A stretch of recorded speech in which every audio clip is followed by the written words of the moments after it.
Alright, sorry. Hello, I am Makoto Takahashi, professor at Hosei University, hosting today's seminar. So we are honored to present today's speaker, Mr. Zhuo Chen, an associate professor at PBC School of Finance, Tsinghua University. And his primary research areas encompass the empirical analysis of financial asset pricing, with a focus on Chinese financial markets and also financial econometrics. His extensive work has been featured in numerous international academic journals, including the Journal of Finance and Management Science. Okay. And Zhuo is a recipient of prestigious awards such as the SFS Cavalcade Arthur Warga Award for the Best Paper in Fixed Income and the China Financial Research Conference Best Paper Award, recognizing his significant contributions to the field. And I have had the privilege of knowing Zhuo since our doctoral days at Northwestern University, where we studied in the same finance department, and with Zhuo being a 1 year junior to me. Okay, and it's a pleasure to have such an opportunity to reconnect in this setting. All right, so today he will be delivering a lecture titled "From Wall Street to Hong Kong: The Value of Dual Listing for China Concept Stocks." So this talk promises to provide deep insights into the unique dynamics of Chinese concept stocks that are dual listed in Hong Kong and New York, a topic of great relevance and importance in today's global financial landscape. So we have set aside time for a question and answer session after the talk. So Zhuo, please start. Okay. I would like to thank Makoto for the nice introduction of me. And I'm really honored to be here at Hosei University to present our work from Wall Street to Hong Kong. As Makoto says, that at such current period, like during the great decoupling between the US and China, I think it's a good idea to understand like how such like a changing world would affect like the financial markets, especially from a more micro perspective, how the capital markets view those like China concept stocks which are listed in the US, and do those like investors would continue like invest in those stocks? If yes, under what conditions? If not, why not? So this is the basic idea of our paper. So the motivation of the paper is quite straightforward. We know that the US capital market has long been regarded as the best venue for foreign firms to list their shares or to raise capital, because there are just so many benefits to be listed on the US stock markets, such as like a lower capital cost, especially for those like startups or those companies in like a early stage, like those really innovative companies in those like emerging industries. It's much more easier for them to be listed in the US compared to other financial markets. Also, there are larger shareholder base. That means if you get your company listed in the US, like institutional investors from all around the world would can invest in your stock, and also like you get better investor protection, right? Because like the US Security Oversight Commission, like they do relatively a really good job in like protecting their investors. And also other like benefits such as like higher liquidity. So we've seen many papers like study the benefits of being listed on the US stock exchanges. But in contrast to these like well-documented benefits, the costs of listing in the US seem to be neglected and overlooked. So in this paper, we want to highlight that because of the current recent tension between the US and Chinese regulators about the inspection of the US listed China concept stocks, so there might be some regulatory risk faced by those foreign companies, and how that will affect those companies' valuation, and what would be a channel or a way for those companies to kind of protect themselves would be the theme of our paper. So here is a brief overview of our paper. So basically, we know the SEC, the U.S. Security Commission, actually they adopted the final amendments to implement the Holding Foreign Companies Accountable Act, which aims to request Chinese stocks to disclose more information to the U.S. government. So that act was implemented by the SEC after 2020, December 2nd. And that action actually substantially raises the delisting risk of the China concept stocks, which are listed in the U.S. equity market.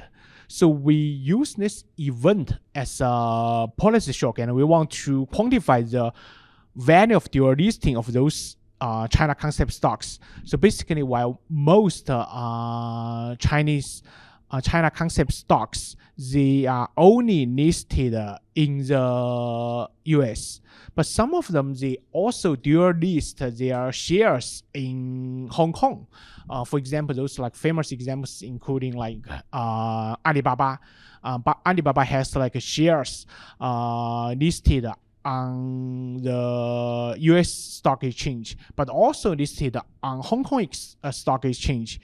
So that means even at a worst scenario, when the US government decides to delist Alibaba, it has the option to be solo listed on the Hong Kong stock exchange. So investors of Alibaba can still trade their shares on the Hong Kong stock exchange, right? So that means maybe during such tension, Alibaba's stock shares would decrease relatively less than those stocks only listed in the US stock markets.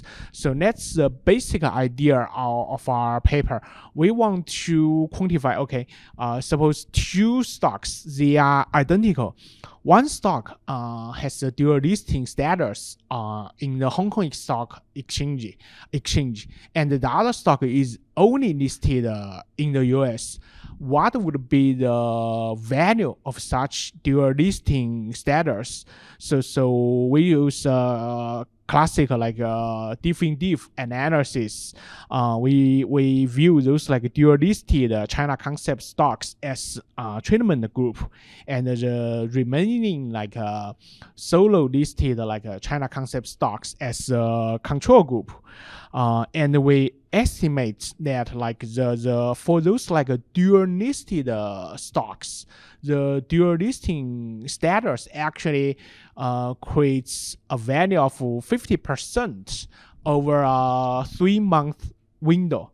That means if sure.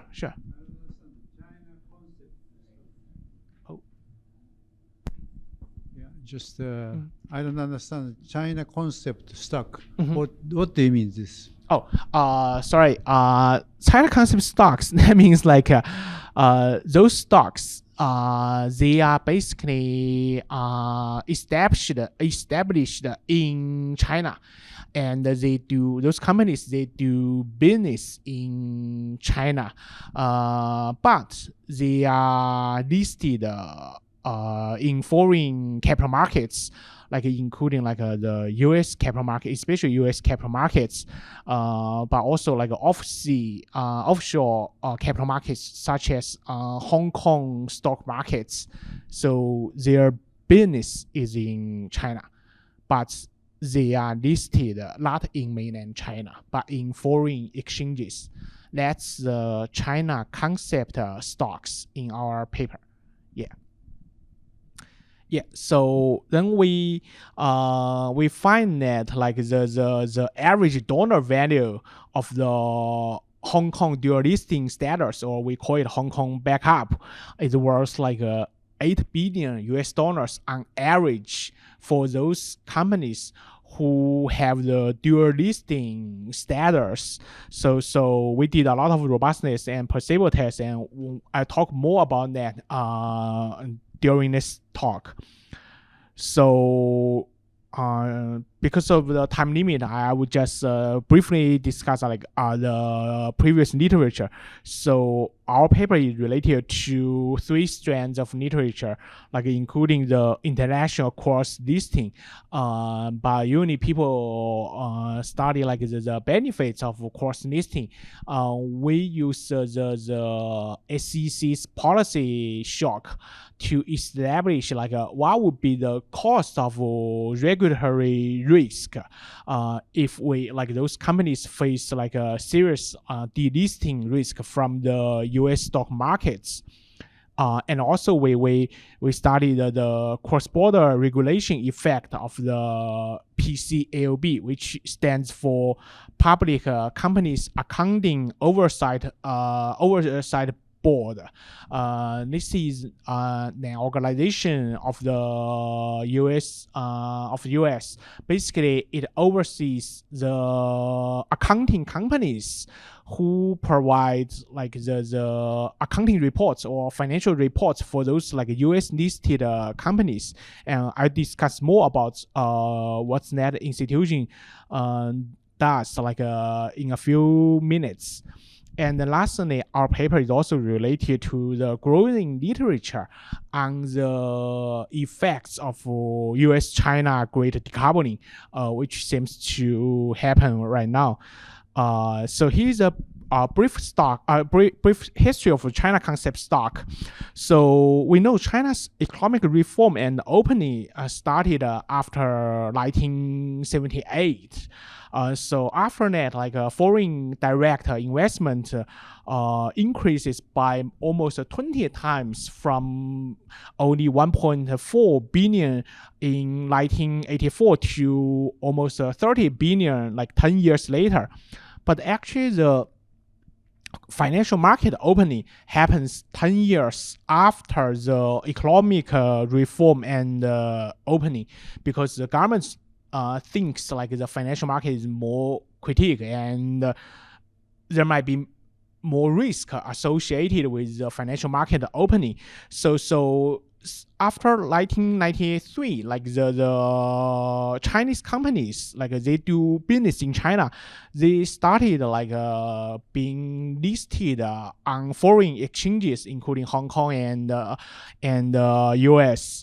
And since then, like there are like more than 1,600 Chinese companies listed on those like offshore exchanges, including like Hong Kong Stock Exchange and the US exchanges such as like Nasdaq or New York Stock Exchange.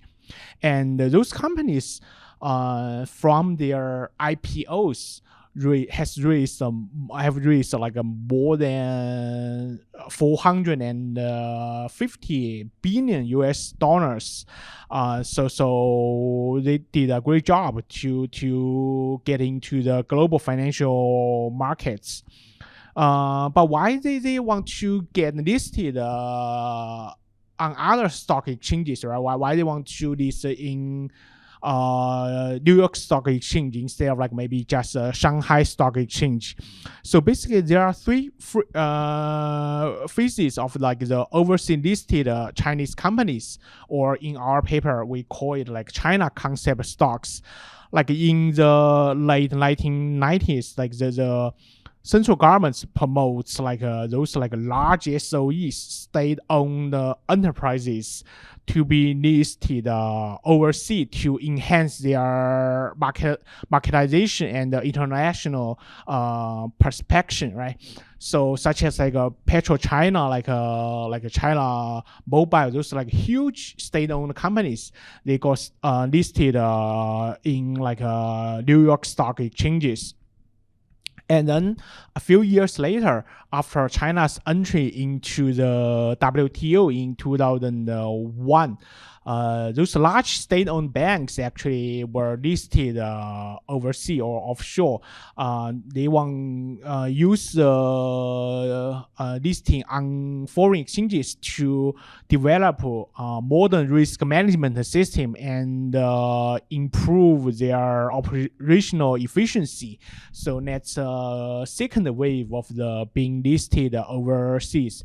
And then after the internet bubble, there are so many Chinese like entrepreneurs and the USD denominated VCs. They set up like a special structure called the variable interest entities, VIE. They want to bypass like China's restrictions on foreign investment in certain areas by that time. So that is the third phrase that Chinese companies got listed in the US. So here is like some examples I just given it.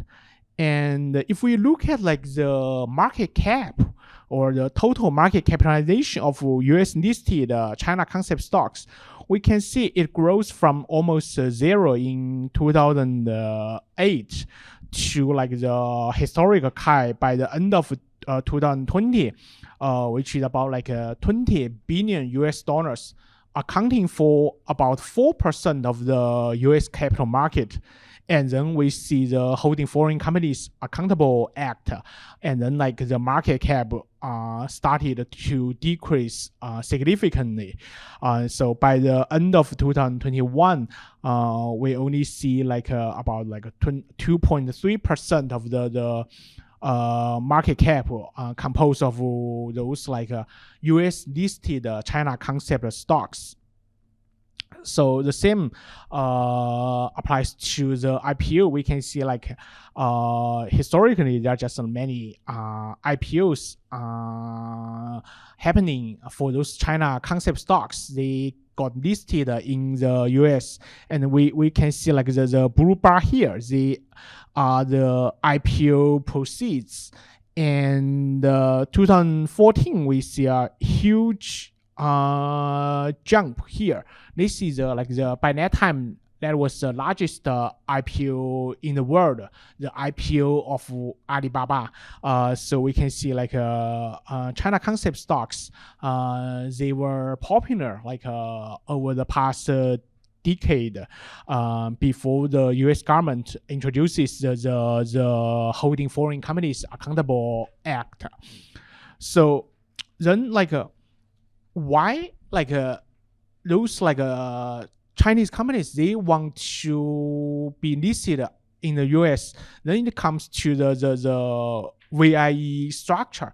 So 20 years ago, there are like many foreign investors. They think like China is the largest like the emerging country. They want to basically invest in China. And also by that time, there are many like US educated or like those like entrepreneurs who have like a US background, education background or working background. They went back China. They want to set up a company doing business in China using like the capital from US dollar denominated like venture capital, right? So that's their objective. But like 20 years ago, Chinese government did not allow those like foreign capital to enter several industries, including like the telecom, media, and internet. But at that time, like those like companies or those entrepreneurs, right? Like who want to set up the new entrepreneur, the enterprise, they are in those like telecom or internet business, so they have to bypass like the government regulation. So they introduce the VIE structure, and this VIE structure used to be quite helpful and popular among those like China concept stocks. But then like the US regulators and also US investors think like companies set up under such VIE structure is risky, and I'll show you what's going on here. So here's a brief like structure about the VIE. This figure basically illustrates like how VIE structure works. So we have a founder. Usually, this founder is a Chinese citizen, and it has taken the skill, but he or she does not have the capital. And then he or she wants to form enterprise to do business in China. So it would like form the operating entity here in China. This entity is onshore, so it's within mainland China, and then he has to like raise capital. So he and some like VC or PE, they jointly like form Cayman company with like the employee stock ownership plan. So all those like parties, they form a Cayman company. This is a listed entity. So suppose you want to buy the Alibaba stock, you buy the share of this Cayman company, and then this Cayman company would set up a Hong Kong special purpose vehicle. It's 100% like held by the Cayman company. It's just for some tax benefits. All these structures here are offshore. So it's basically outside of China. Then this Hong Kong SPV would set up a wholly foreign ownership enterprise onshore in mainland China. But this enterprise or this company cannot do any business in the related area or industry, such as like the internet industry, right? So, but the operating entity can do such business because this operating entity is established by a Chinese citizen, the founder, right? Then, like, how can the listed entity or the foreign capital control the operating entity? So they use a lot of contractual arrangements to like basically like control, but it's not like share-based control. It's like a contract-based control in this operating entity. But all the operational assets are within this operating entity. So when this entity makes money, it basically pays service fees to the wholly foreign ownership enterprise here, and then this money goes back to the listed entity, and then like this listed entity can pay dividends to the shareholder or like or buy back its shares, right? But like if things goes wrong, the operating entity can just cut the ties here because there is no like a share-based ownership here. So that means like the listed entity gets nothing. So all the assets are within the operating entity. So that is like one like blame from the US regulators that they think like the VIE structure is kind of like risky, and it is one of the triggers that the SEC or the US actually the US lawmakers, those senators, congressmen, they like pass the Holding Foreign Companies Accountable Act. That is one of the background. And then the other background is about the negotiation between the PCAOB and the Chinese Securities Regulatory Commission. So what is PCAOB? So 20 years ago, in 2002, like there was a famous Sarbanes-Oxley Act passed by the U.S. lawmakers. So this is the first sentence of this act. It says that the act to protect investors by improving the accuracy and the reliability of corporate disclosures made pursuant to the securities laws and for other purposes. So basically, the act is set up to protect investors. Why we have this act? Because 20 years ago, we see a lot of like scandals, corporate like financial scandals. Those huge companies like the Anyong, WorldCom, and the Tyco scandals.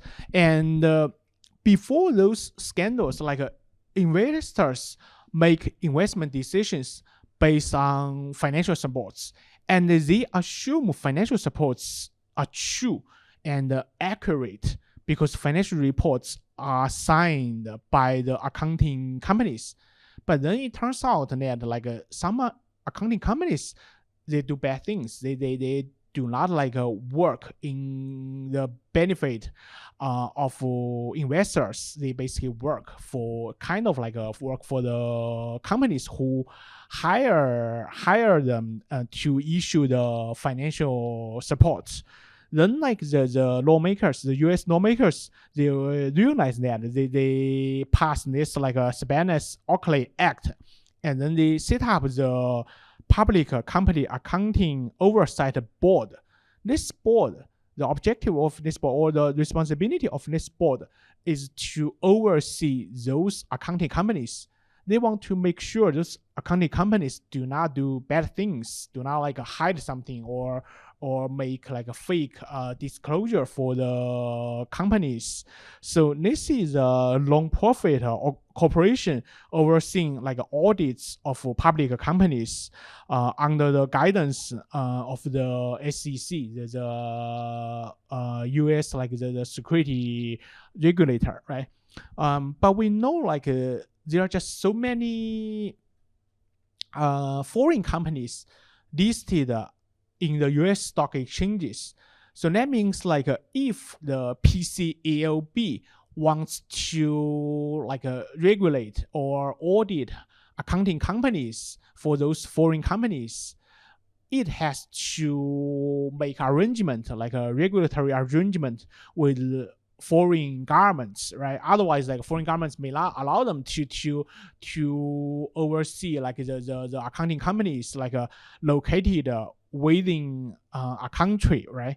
So over the 20 years, like the PCAOB has reached the cooperative arrangements with more than 40 countries and regions. Like Japan is here, right? Like it reaches arrangement with the Japanese like a regulator in 2012. But like over the 20 years,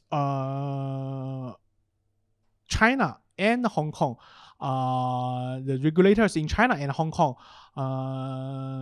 do not like reach any agreement with the PCAOB. So this is basically the only two places like in the world that like has like a large capital market, but does not like reach any agreement with PCAOB to allow PCAOB to on-site oversee like accounting firms.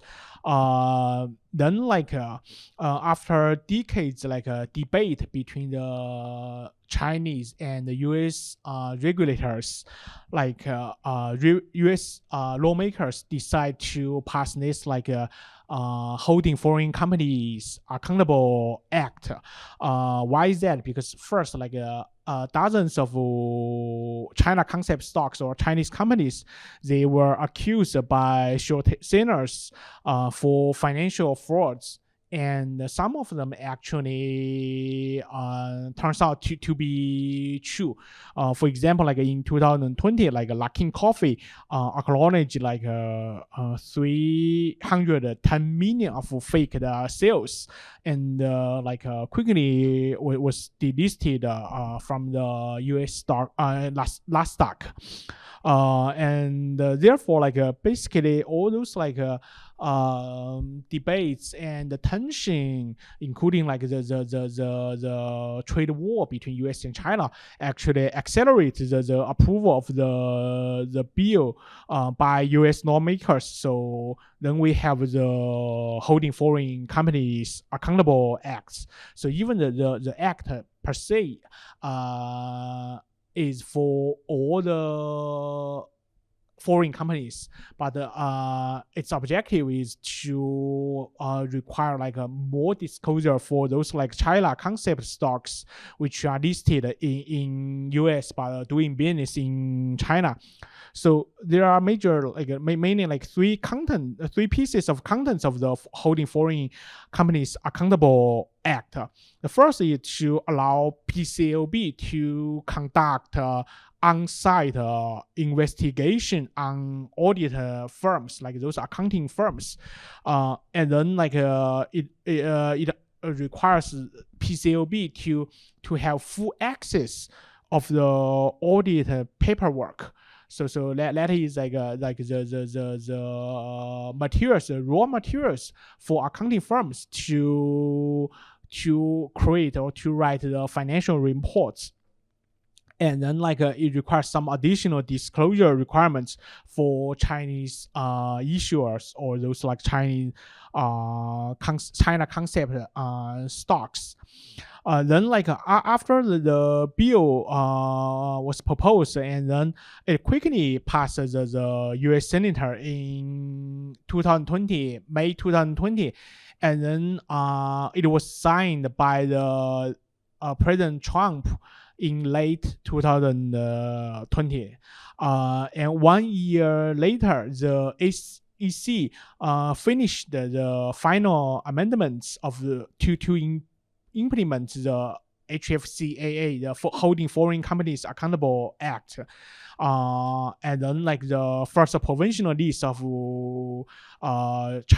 five China concept stocks were released. So basically, the US regulator, which is the SEC, told those 5 companies only if those companies provides full access for the PCAOB. Otherwise, after 2 or 3 years, all those companies will be delisted from the US stock exchange. So that creates a serious threat for those China concept stocks to keep their listing status in the US. And we've seen a lot of chaos during that period. So investors started worrying a lot whether their holdings of China concept stocks would be delisted from the US stocks, from the US stock exchanges. So maybe they just cannot sell their stocks. So they just start selling those China concept stocks, and the price of those China concept stocks dropped significantly during that period. But we know that the legal process is kind of long. So over the 1 year period, so Hong Kong exchanges actually did a lot of preparation for such scenario that all those China concept stocks would be delisted from the US. So for example, in 2018, the Hong Kong exchange actually they amended the main board listing rules. They just want to attract China concept stocks, such as like those large companies like Alibaba, Jingdong, or like those like huge internet platform companies should be listed in Hong Kong. And then like right after the SEC's final amendments of the implementation of Holding Foreign Companies Accountable Act, the Hong Kong Stock Exchange actually introduced another new listing regime in 2022, the first day of 2022, and basically they want to make sure, okay, if the worst thing happens, like those China concept stocks got delisted from the US, those stocks with the dual listing status can like automatically transfer their ADR, the American deposit shares, to the Hong Kong common shares. So investors can just like start like trading their shares in Hong Kong stock exchanges. So they want to be prepared. And we also see that like over the past 3 to 4 years, like more and more China concept stocks that were first listed in the US, they started to choose to be listed in Hong Kong. And we want to see, okay, if a company has like the dual listing status, so when they face the delisting risk given by the US regulators, would their stock price like drop less compared to another stock that has the solo like listing status in the US? So that's a basic idea of our paper. So first, after all those like institutional details, let me like first give you some like numbers about like these two groups of stocks. We know that like only about like 30 dual listing stocks, only about 30 China concept stocks are dual listed in both US and Hong Kong, and the remaining about like 240 stocks are only listed in the US. So we want to know, okay, whether these two groups of stocks, they are different. So we first calculate the average like market cap or size, book market ratio, leverage like ROE, beta, and the institutional ownership of these two groups of stocks. Like a trade refers to those like dual listing stocks such as Alibaba, and control refers to those like US listed only stocks. So we can see like clearly that basically only those like large stocks they have dual listing status, but like small stocks, they are more likely to be US listed only. But for other characteristics, we do not see much difference except for the institutional ownership.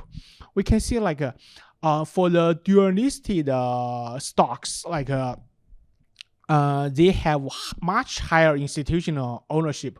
In other words, like institutional investors, they prefer investing in those like dual listing stocks, which makes sense because they are larger firms, right? So this is the first result I want to provide. Okay, so then like let's get into the empirical setup of our paper. So our event is the SEC's final amendments of the HFCAA implementation, which happened on December 2nd, 2021. So after the final amendments, so the procedure to implement the act is as following. So first, the PCAOB, the agency that oversees the accounting companies, it will determine those accounting companies that cannot provide full access for inspection. So they decide maybe like the Price Water, like HouseCooper, Beijing office cannot like provide full access for the PCAOB to do like on-site inspection. And then like SEC would identify those like issuers or those like listed China concept stocks whose reports are prepared by those like accounting companies. And then like after 2 or 3 years that like such lists are like reviewed or disclosed, a trading prohibition is imposed on the securities of those like issuers. So basically they are delisted from the US stock exchange. So this is a real threat for those like China concept stocks listed on the US stock exchanges. So the market reacted strongly after the event, after the policy shock. And we see that on average, the weekly return drop is about 20% for those US listed China concept stocks. But we think like we conjecture that like the Hong Kong dual listed China concept stocks actually face less concern of trading suspension because like at least they have the Hong Kong as a backup, right? So we use that as a treatment group, and we implement a standard differences estimation, and we want to evaluate or quantify the market value of dual listing status. So suppose like 2 groups of stocks. So one is like the dual listed stocks, and then the other is the US listed only stocks. So we want to understand, okay, for those Hong Kong dual listed China concept stocks, after facing such delisting risk, how much return would be like relatively higher compared to those like US listed only stocks. So that's a basic idea. But we know like there were like many other events happening during that period. For example, like the bill was passed by the Senate in May 2020. So why not use that event as our policy shock, because like there is still some uncertainty of that bill to become law, because like maybe the President Trump would not like sign the bill into our law. It's possible, so we didn't use that. And the other alternative policy date would be the time when the president signed the bill into law. But we know like in the US, it could be a really long process between the effective date of a law and the enforcement date of a law. So that's why we don't think like that date is as relevant as the date that we pick. Also, like in 2022, like the first provisional list was released by the SEC, and maybe people would argue like why not use that date as the policy shock, and we will see like that data also does provide like much information about how investors view like the delisting risk faced by those China concept stocks, and also like there are many other things happening around that period, and we want to rule out like maybe our observation or our finding is driven by those like confounding effects. For example, we know like the Didi, the giant like the giant internet platform that provides like like the taxi service in China, like the similar app as Uber in the States, it has been taken off the App Store right after it was listed on the New York Stock Exchange by the Chinese government, because the government concerns that there might be some like a national security issue regarding like a DD company. So maybe like people would argue, okay, the effect only reflects like investors' view on the like some industries were like disliked by the government. So we will take care of that in our analysis. Another like confounding effect is the double reduction policy on the off-campus tutoring in China, which happened in late July of 2021. So people may also concern that like the government could crack down in other industries, because maybe like they don't like the off-campus tutoring industry. Maybe they don't like other industry in the future. So we want to rule out the impact of this like confounding effect. So here is our definitive model specification.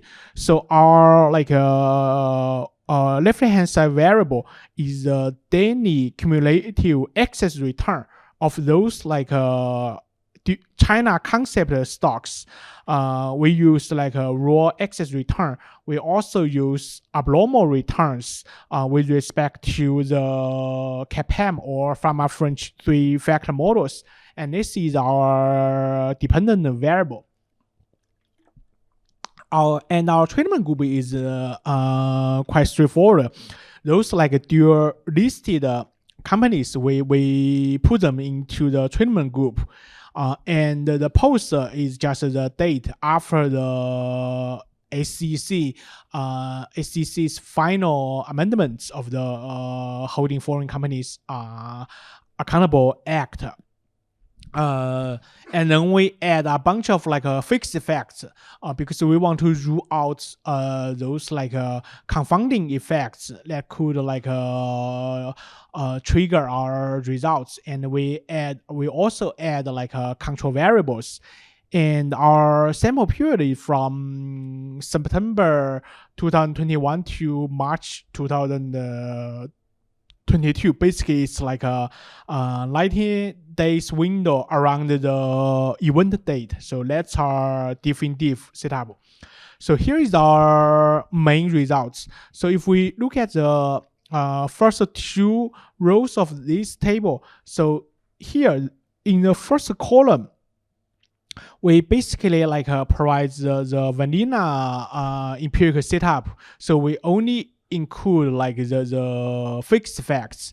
And if we look at the coefficient in front of the interactive term, the trade interacted with the post dummy, we can see the effect is about like 12%.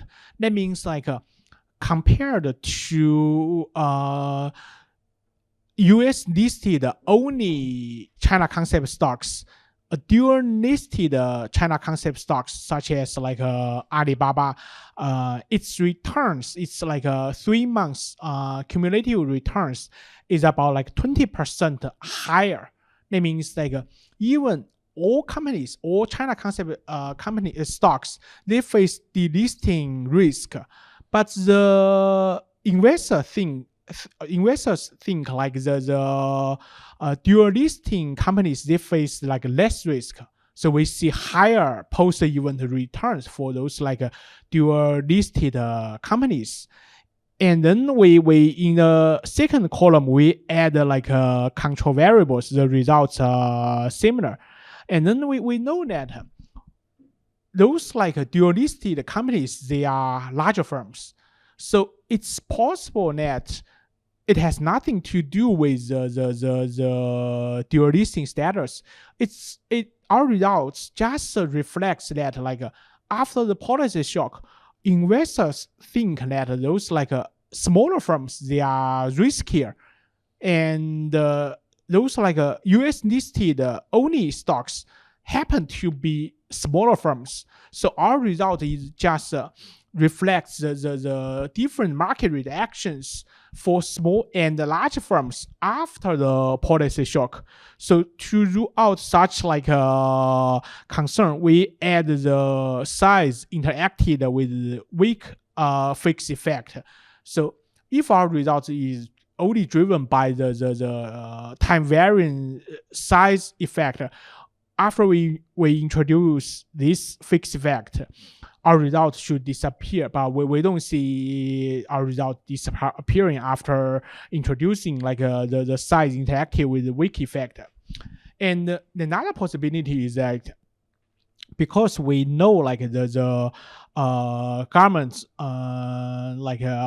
basically has like a stronger like regulatory requirement for some companies such as like a DD, those like a huge like internet platform companies, or like the off-campus tutoring companies such as like Leo Oriental, those companies like so maybe like after the policy shock, like investors think like those like companies in government dislike industries, or in those industries government do not like, would like get affected more strongly.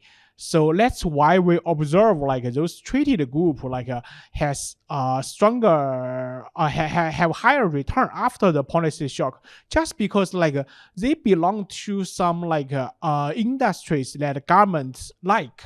So to rule out such like a possibility, we also added the industry interacted with weak fixed factor, and we find our results similar.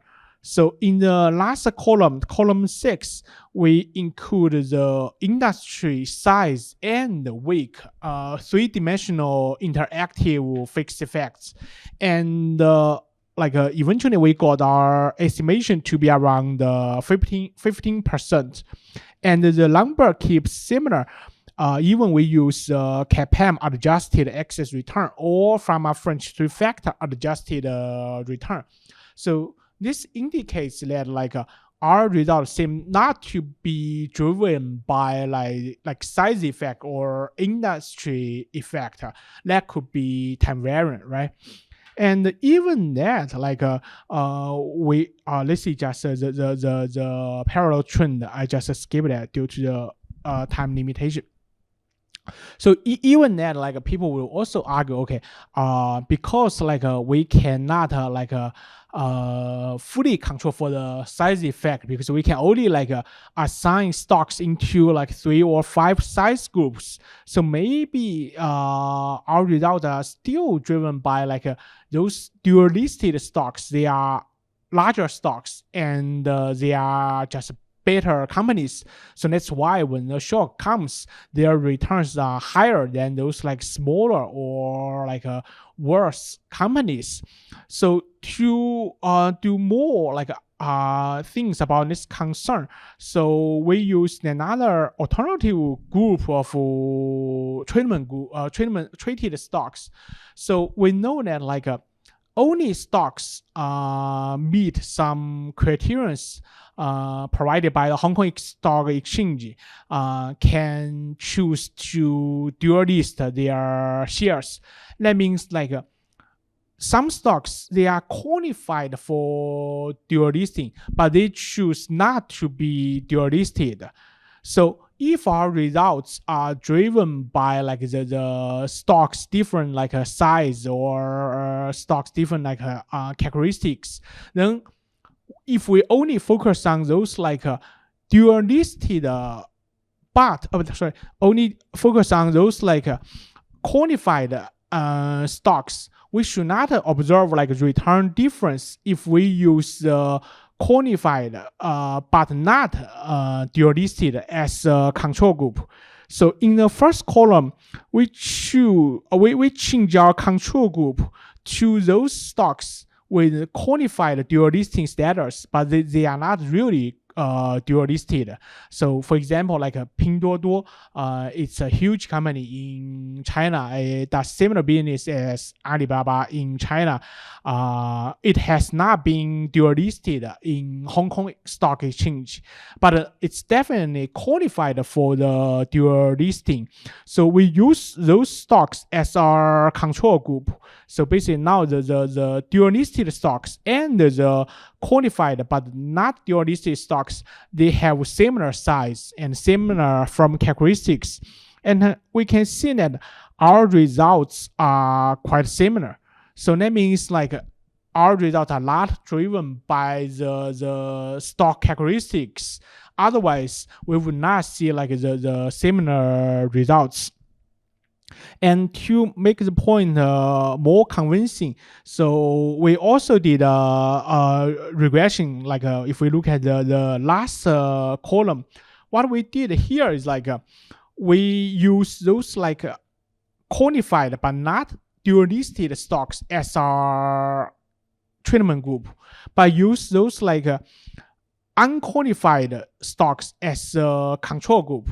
If our results are driven by the different size in those stocks, we should observe like the regression coefficients are similar here. It should be around like 14 to 15%, but it's not the case because here, both groups, they are not dual listed in Hong Kong stock exchanges.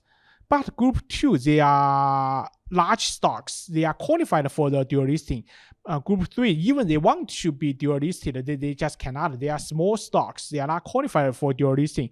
And we can see that their post-event like return difference is not significant.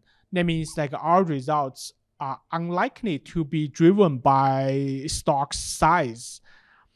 And we also did a bunch of additional tests, and the results are similar. For example, we only focus on large stocks, and the results are similar. If we exclude the first 4 weeks after the policy shock, because maybe like we think like investors they are just irrationally dump those like solo listed stocks, then they might like buy those like US listed only stocks bank after a few weeks. But we don't see such things happening.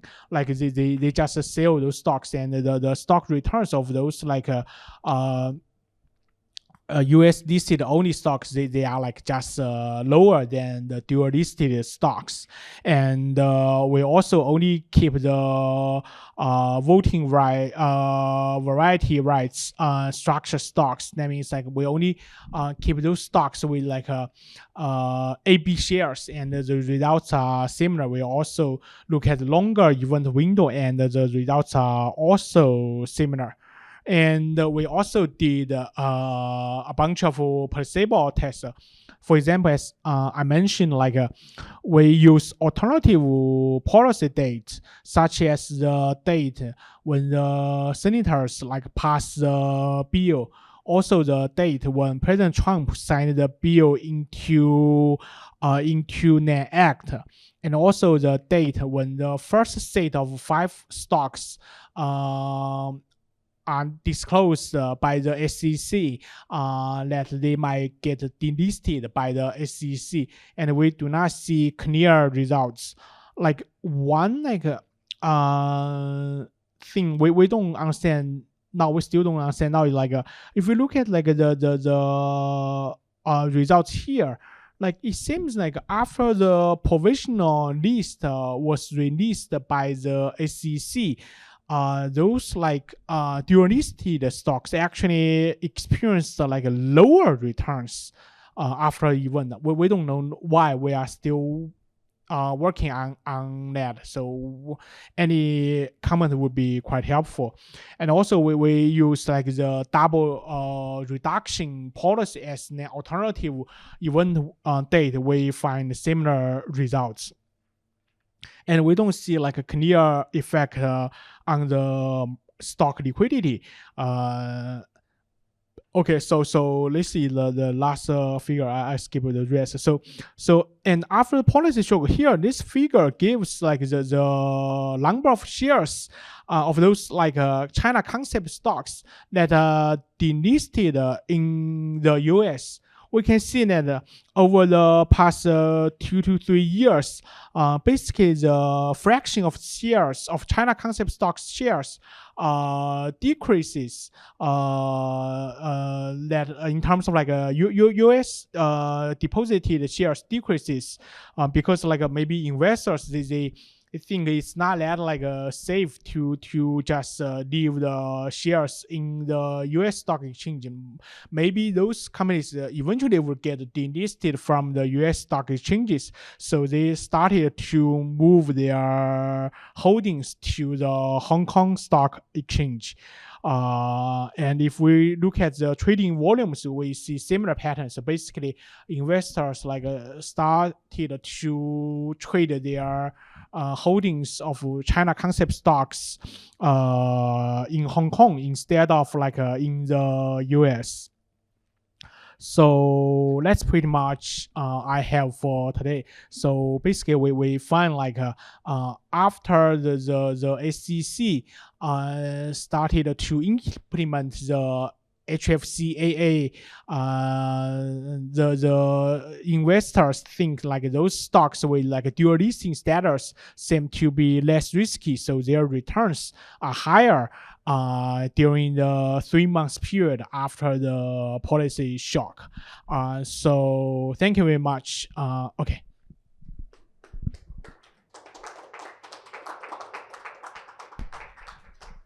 Zhuo, thank you very much. So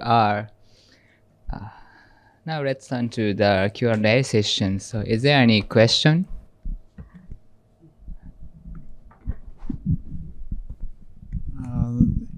I'm interested in this China concept stock and Hong Kong stock. Is there any arbitrage trading or prices may be different?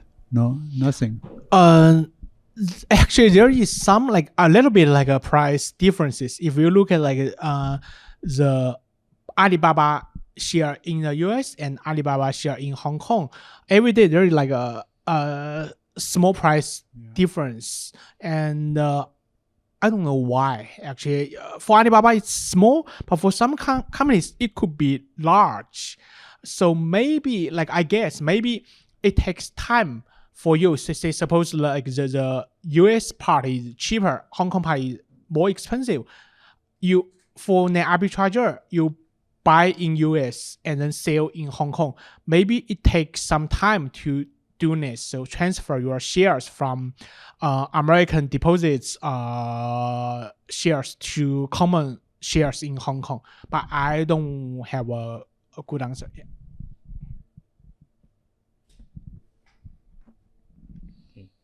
Any other question?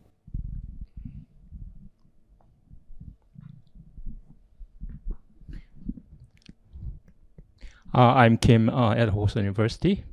Thank you for your timely and invaluable contribution. Yeah. Thank you. My question is about econometric issue. Please show me the slide on page 37. 37? Yeah. This one?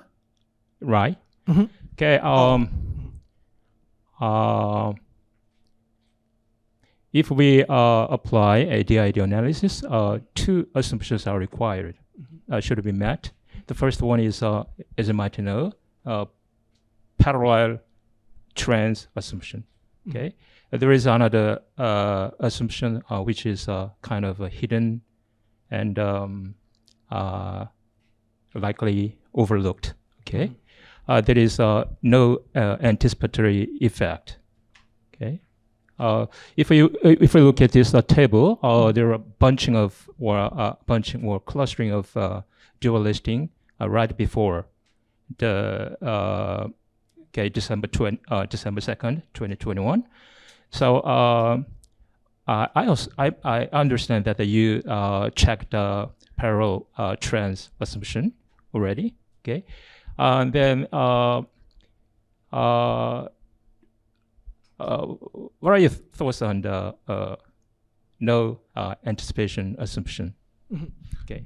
Thank you. That's a really good question. So basically, like, it's possible, like, those companies, because they face the possible delisting risk, they will like precautionously like choose to be dual-listed in Hong Kong before the event. So what we did is like we select the date, like we decide a company whether it's dual-listed or not. Use December 1st, 2021 as a cutoff, but definitely it's not enough because the process could be quite long.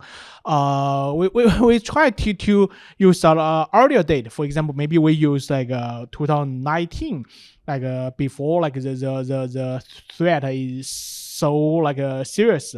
But then like the issue is like we in total like we only have like 27 or something like a dual-listed China concept stocks, and most of them they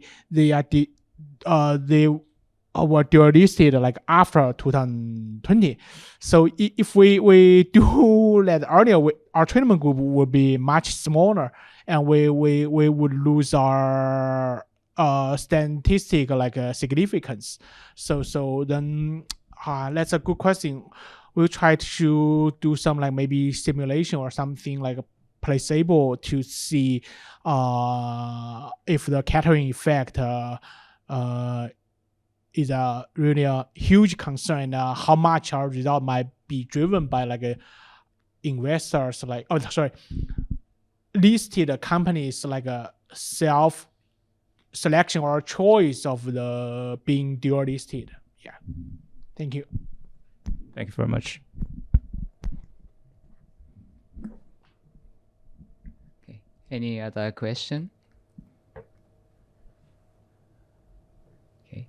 I have another one. So, related to the last question, could you stay on the same? Mm-hmm. Yeah. So, for the firms like Weibo, NYO, the last four companies, Mm-hmm. Is it in the control group in your main study? Because they are in the control group. Yes, right. Yes, So, they are in the control group. So I think you divide the control group into two groups, group 2 and group 3. So Mm-hmm. qualified but not dual listed, group 2, and not qualified and non-dual. So that those four companies are in the second group. I see. I mean, so if I think I said it's related to the last question, but if you look at the different D&D analysis between group 1 and 2 and group 2 and 3, there may be some answer for that Yeah, question. you're right. I need to check. It's a good question. I need to check. I'm not sure like those four companies were in our like the probably they were in group 2 qualified but undual listed. But I need to check that. Yeah. You're right. I should be more careful about it. And I'm also interested in how many companies are in the group 2. Like if it's very small, then It's small. I guess so. Yeah, but- it's like 10 to 20, less than 20. It's small. It's definitely quite small. Yeah. Sorry, related to that. So why those, except these four companies after, dual listed after some day, but is there any company which are qualified but not dual listed now? I wonder why they are not trying to be dual listed.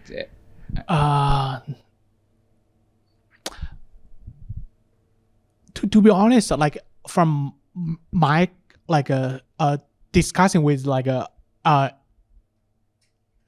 the finance department or the some like executives of those companies. For example, we talk with the some executive of Bini, another China concept stocks. They still prefer being listed in the US.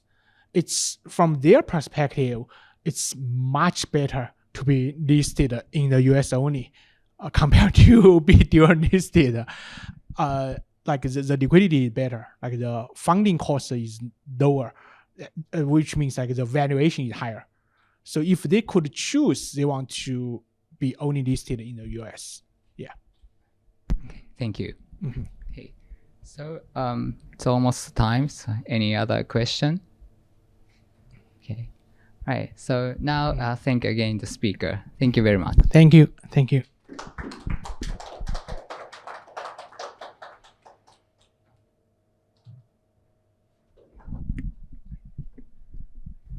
All right, thank you, Zhuo, again. So let's end this seminar. Thank you for coming. Thank you very much.